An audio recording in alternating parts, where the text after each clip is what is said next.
This week, South Korea's president said it was increasingly difficult to convince his country the U.S. would protect it with nuclear weapons, as the U.S. has promised for 7 decades.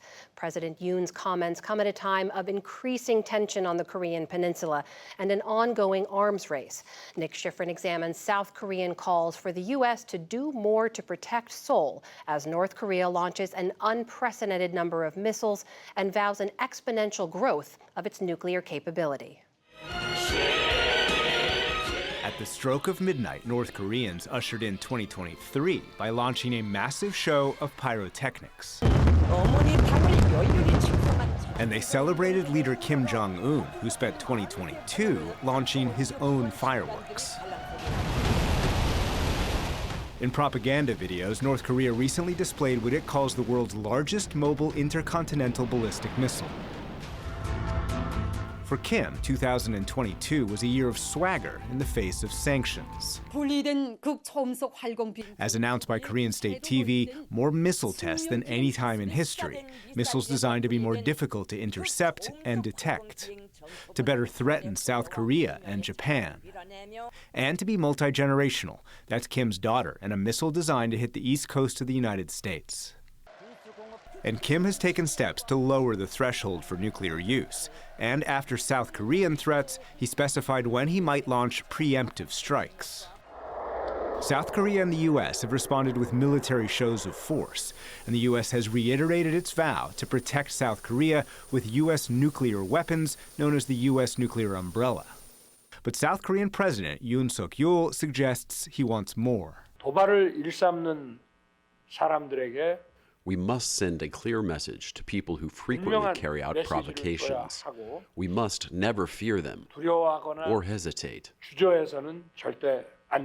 In a newspaper interview this week, Yoon said, quote, "It is difficult to convince our people with just the idea of a U.S. nuclear umbrella." Well, I think it's very significant. It's also reflective of the nature of this alliance, that it can continue to grow over time. Retired General Vincent Brooks was the U.S. commander in South Korea from 2016 to 2018 and is now the chairman of the Korea Defense Veterans Association.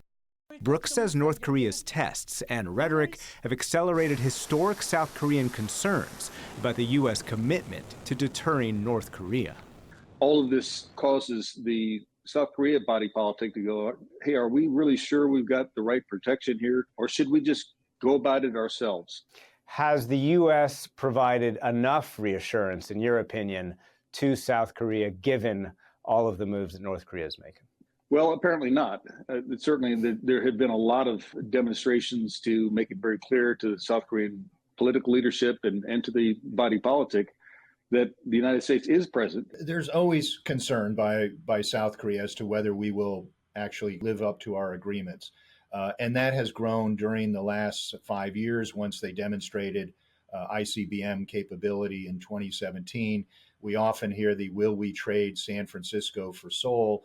Bruce Klingner is the senior research fellow at the Heritage Foundation and a former CIA deputy division chief for Korea. He says the concern is born not only from North Korean threats. At some point into the future, I would like to save the money. At one point, former President Trump hinted he would remove U.S. troops from South Korea if Seoul didn't contribute enough to their costs.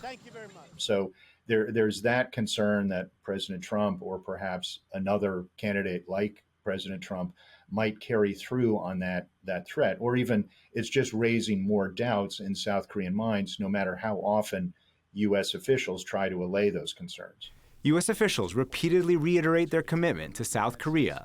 Our extended deterrence commitment is firm and includes a full range of our nuclear, and conventional, and missile defense capabilities. And this year's National Defense Strategy warns there is no scenario in which the Kim regime could employ nuclear weapons and survive. When Brooks was commander, he says he faced the same South Korean skepticism and took steps to reassure South Korea of U.S. nuclear capacity. We did some visitations to make it possible for members of the Korean National Assembly, the chairman of the South Korean Joint Chiefs of Staff, to actually see the assets and to learn more about how they're positioned and why they're always in range. Do you think your efforts to reassure the South Koreans when you were there worked, and do you think that can be a model to reassure them again? Yes, and yes. It did reassure that has a time limit to it. It expires with people coming in and out of office. All those that we carried to see these systems have since left office. And so now there's a new wave of leaders who need similar assurances. And those leaders are now asking for more nuclear assurances. This week, South Korea's presidential office said Seoul and Washington are discussing joint execution plans over the management of U.S. nuclear weapons.